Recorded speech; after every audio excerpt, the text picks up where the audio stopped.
Welcome to my Southern Simply Kitchen, where Southern food is simply done. Today I've been to the farmers market at the city market at the museum, and my favorite producers, Horns Produce, had some fresh corn today, some good sweet corn. It's called Honey Select. And so I'm going to be making some cream corn. I have never seen anybody that didn't love my mom's cream corn. She made the best in the whole wide world, and I think you're going to like it. So you need to get you some fresh corn, and then we've got a few, just takes very few simple ingredients. We need some water, some salt.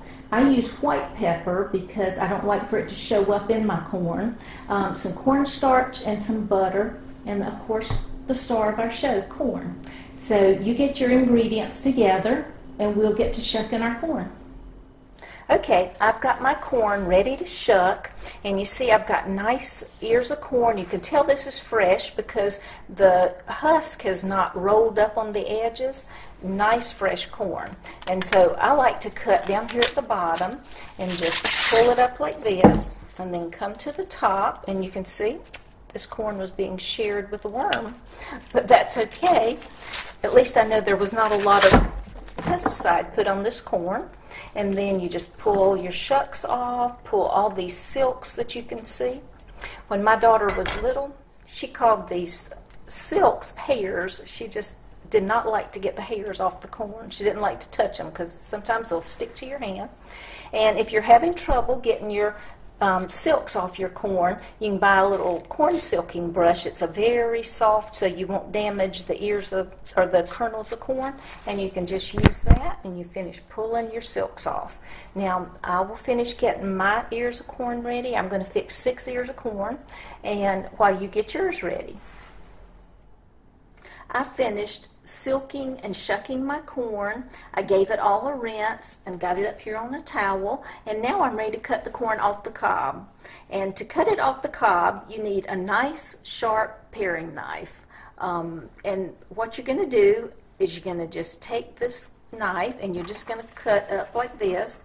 You're going to cut about half of each kernel off, and you just come all the way up to the top and then let it fall down into your bowl. And I think it's much better to do this over the sink, because if you're cutting corn off on the counter, it will just go everywhere, and you'll see why in just a minute. But you see how you just keep cutting this corn and just go around, and you may see some silks as you're doing this. At this time, just let them go. And so when you finish cutting, now this is where the cream for the cream corn comes from. You're going to take your knife and you're just going to push down, and it's milking the cobs. You're gonna get all the cream out of the corn cob and the rest of those kernels that you didn't cut off when you were cutting it off. And if you get all the way around and you decide, well, it looks like there's still a lot of the juice left in the cob, well, that's okay. Go around it one more time. It's not gonna hurt one thing. And so when you finish, you're ready for the next one.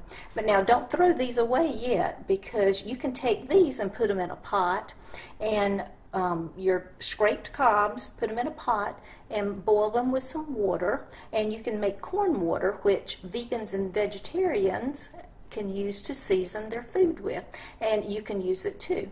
So just a little tip on how to get extra use out of these corn cobs. Got all my corn cut off the cob, got the cob scraped, and it's all here in my pan. So we're going to put it in our pot, and let me get my burner turned to a good medium. And so just put it all in there. And if you see little silks when you're doing this, you can pull them out if you want to, and if they don't bother you, you can leave them in there. Some people, they bother because they might look like little hairs in your corn, but that doesn't matter. And just scrape your pan out really well, because remember, we had all that corn milk in there that came from the cob, the cream. And then we're going to need to add water to our pot, so I take about a cup of water and slosh it around in my bowl here to make sure I'm getting all the goodie out of the pot.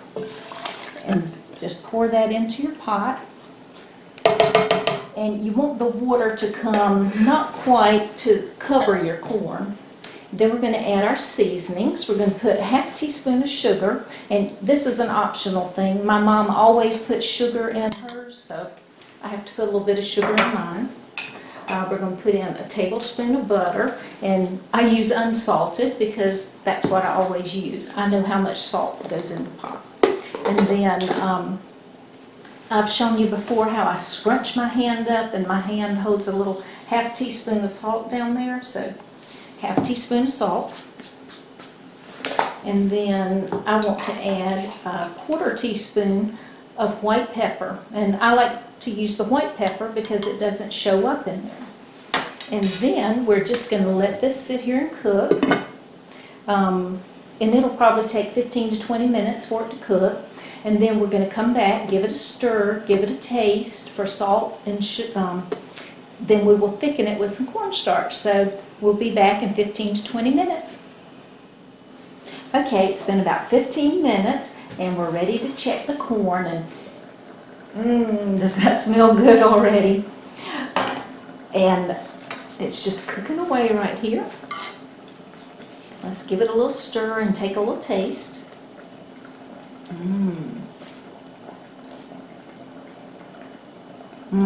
That's perfect. Ready to thicken, and you don't really have to thicken it, but it just makes it seem all that much more creamier if you thicken it. So we're going to take a tablespoon of cornstarch here. It doesn't take a lot, and we're going to add some milk to it. It's probably about a tablespoon of milk, and that is skim milk, but you know, use whatever you have.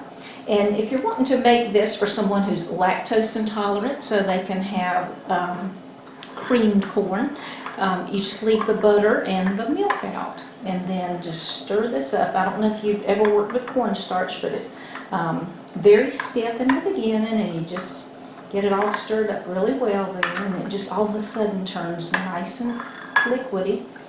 And then when you're going to put it in your pot, we're going to drizzle it in, but be stirring, because if you don't, it'll make a big lump. And so we'll just put a little bit of cornstarch in there, and I think that should be plenty. And then you let this cook for another about 2 minutes. You can do it with the lid or with the lid on or off, and then we'll be back for a tasting. Okay, our corn is thickened up with the cornstarch. It takes 2 to 3 minutes, and oh, it is just so pretty in this pot. So let's give it a stir. Put some in our bowl, because I just have to taste this. And oh wow, it is so bright and vibrant colored.